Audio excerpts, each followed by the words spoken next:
Já sabe de quem são esses olhos? Não faço nem ideia. Sabe quem é? Rodrigo Santoro. Rodrigo Santoro? É ele ou não é? Muito bem, você acertou. Estes olhos que derretem corações femininos são do galã internacional Rodrigo Santoro. Você acha que um tecido pode ser sinônimo de alegria? Se o tecido for a chita, pode sim. Feita de algodão, a chita colorida é a cara do Brasil popular. E para descobrir como é que se faz esse tecido tão tropicalista, a melhor pedida é visitar Alvinópolis, em Minas Gerais.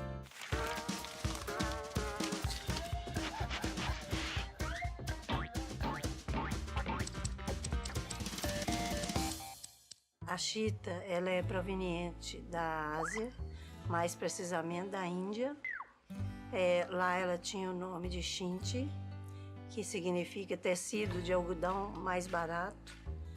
Foi levada para a Europa no período das grandes navegações portuguesas, no século XV, e os portugueses é que a trouxeram para o Brasil.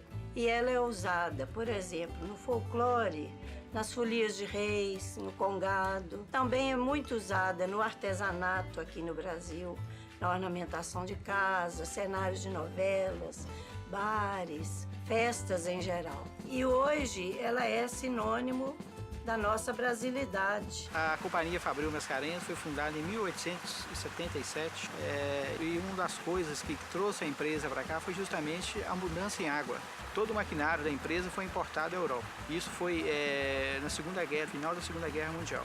Uma coqueluche brasileira, todo mundo quer a chita, né? Quer fazer um trabalho com a chita, quer um tecido alegre, bonito, colorido.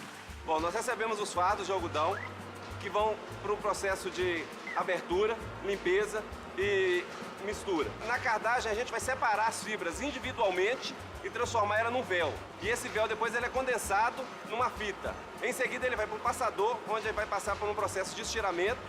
Esse processo consiste na gente reunir várias fitas e transformar numa única fita e em seguida para uma outra máquina chamada open-end, ou seja, é onde que vai ser feita a fiação do fio.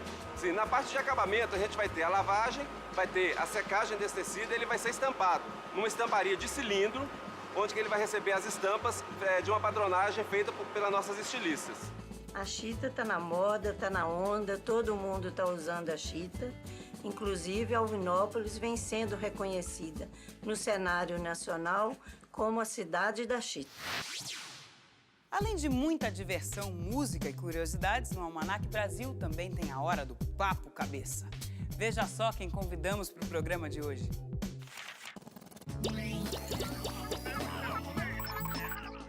Dança faz parte da formação de uma civilização. Ela é fundamental para você agregar a família, para você mostrar as conquistas da sua vida. Todos têm que dançar, mas no sentido social, não estou falando de palco. Existem dois corpos no Brasil. Esse corpo que eu pertenço, que é...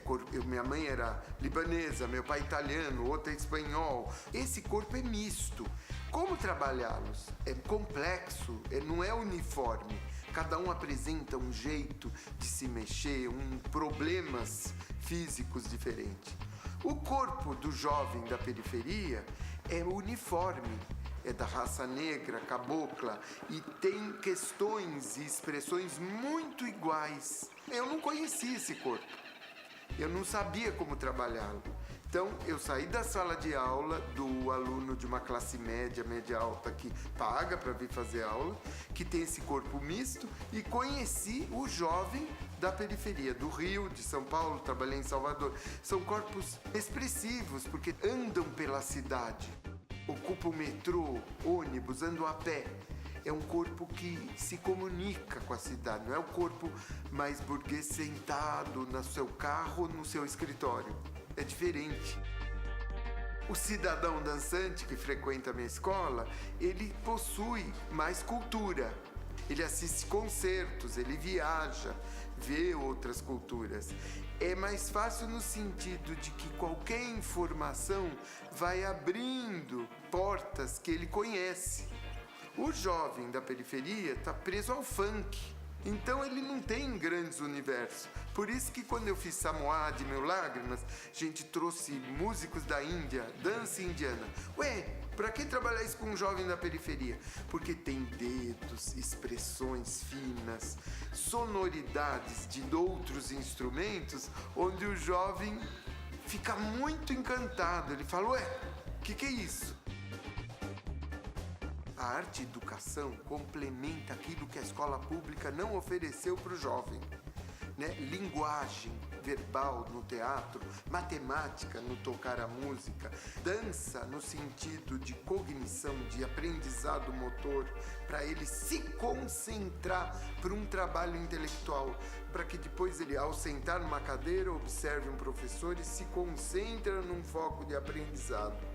Então, arte e educação é formá-lo, sim, para que ele se transforme num cidadão produtivo e que todos desejarão tê-lo do seu lado.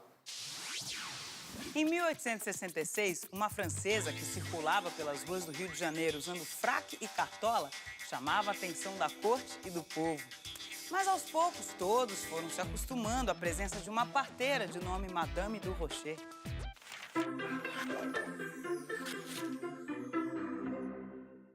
Depois de 22 anos de profissão, a francesa Madame du Rocher foi nomeada parteira oficial da residência do imperador.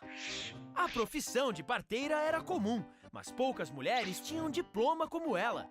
No primeiro ano de formada, fez 50 partos. Com uma sólida carreira, poderia ter se dedicado só a atender filhas de ilustres personagens da capital do império.